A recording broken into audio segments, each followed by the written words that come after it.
Battle of Tours.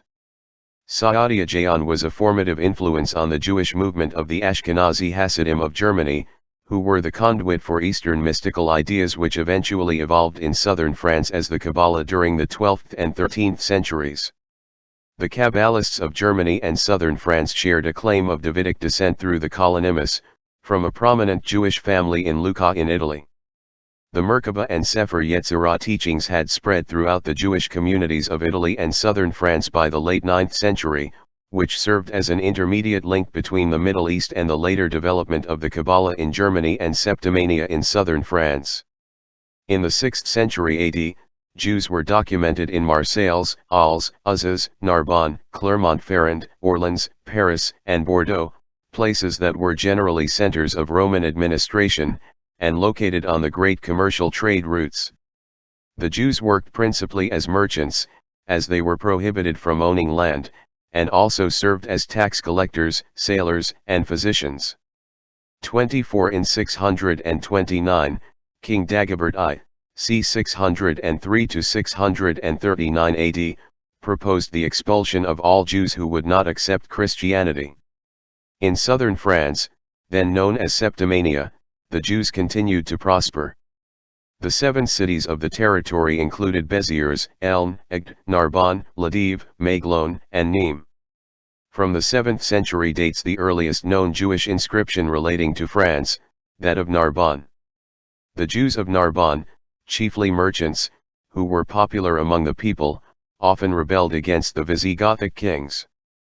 25 It is only in the time of Wamba, c. 643, 687-688, and Julian of Toledo, 642 to 690, however, that a large Jewish population becomes evident in Septimania.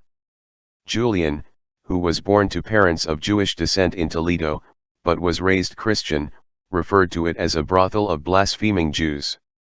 26 No mention of the Jews was found between Dagobert's reign and that of Pepin the Short, c. 714 to 768, the first of the Carolingians to become king. In 751, the Merovingian dynasty which had ruled the Germanic Franks was overthrown with the consent of the papacy and the aristocracy, and Pepin the Short, son of Martel, was crowned king of the Franks. The founder of the Merovingian dynasty and forefather of Carolingians was Francus, a mythological figure of Merovingian scholars, described as a descendant of the Trojans, emulating the illustrious pedigree that was used by Virgil in his Aeneid, which had the Julio-Claudian dynasty founded by Iulus, or Julius, also known as Ascanius, the son of the Trojan hero Aeneas, identified with Ashkenaz of the Bible as one of the descendants of Noah. In Book of Ezekiel 38:6, Ashkenaz father Gomer is mentioned as the ally of Gog, the chief of the land of Magog. In rabbinic literature, the kingdom of Ashkenaz was first associated with the Scythian region, then later with the Slavic territories, and from the 11th century onwards, with Germany and Northern Europe. The 7th century, the Chronicle of Fredger contains the oldest mention of a medieval legend thus linking the Franks to the Trojans. The Liber Historiae Francorum, attributed to Nennius, a Welsh monk of the 9th century, described how 12,000 Trojans, led by Priam and Antenor, sailed from Troy to the river Don in Russia, homeland of the Scythians, and on to Pannonia, which is on the river Danube, settling near the Sea of Azov. There they founded a city called Sicambria, providing the name for the Sicambrians, from whom the Merovingians traced their descent. Gregory of Tours, c. 538 to 594, documents in his History of the Franks that when Clovis, c. 466 to 511, the first king of the Franks, was baptized, he was referred to as a Sicamber with the words Mitis depone Kala, Sicamber, adora quod incendisti, incendi quod aderasti. The 7th century Chronicle of Fredger reveals additionally that the Franks believed the Sicambri to be a tribe of Scythian or Cimmerian descent, who had changed their name to Franks in honor of their chieftain Franco in 11 BC. The Carolingians kings were further descended from the Mithraic bloodline, from the intermarriage of the house of Herod, the Julio-Claudian dynasty, the house of Commagene, and priest kings of Emesa. This bloodline had bifurcated into two important directions, diverging into an imperial line that eventually produced Constantine, and a second which included the Neoplatonic philosopher Iamblichus. The two branches were finally reunited in Saint Arnulf, Bishop of Metz, c. 582 to 640 AD, the great-grandfather of the founder of the Carolingian dynasty, Charles Martel, c. 688 to 741, the father of Pepin the Short, and one of the most heroic figures in French history. 27. Charles, also known as the Hammer, successfully asserted his claims as the power behind the throne in Frankish politics.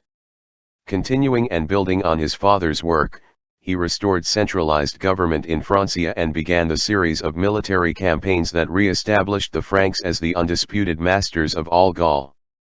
Most notably, Martel decisively defeated an Umayyad invasion of Aquitaine at the Battle of Tours, in 732, an important battle during the Umayyad invasion of Gaul. It resulted in victory by the Frankish and Aquitanian forces under Martel over the Umayyad Caliphate led by Abdul Rahman al-Ghafiqi, Governor-General of Al-Andalus. Most historians agree that the establishment of Frankish power in Western Europe shaped that continent's destiny, and the Battle of Tours confirmed that power. 28.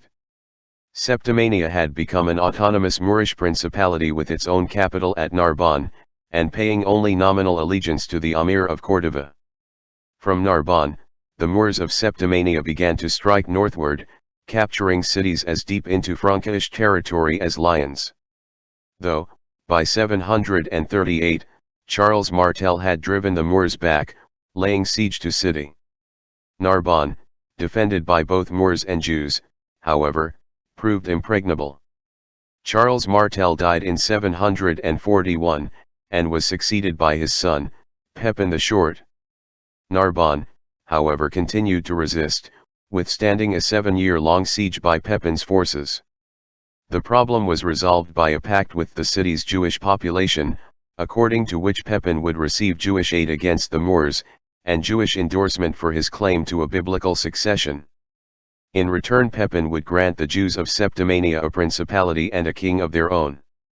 According to Dr. Arthur Zuckerman, author of A Jewish Princedom in Feudal France, 768 to 900, in 759 the Jewish population of Narbonne turned suddenly on the city's Muslim defenders, slaughtered them, and opened the gates of the fortress to the besieging Franks. Shortly thereafter, the Jews acknowledged Pepin as their nominal overlord and validated his claim to an apparently legitimate biblical succession. Pepin, in the meantime, kept his promise, and in 768 a Jewish principality was created in Septimania, that paid nominal allegiance to Pepin, but was essentially independent. A ruler was officially installed as the son of David and king of the Jews. Professor Zuckerman states that he was recognized by both Pepin and the Caliph of Baghdad as the seat of the royal house of David. At the height of his power, he included as part of his dominion, northeastern Spain, the Pyrenees, along with the region of Septimania.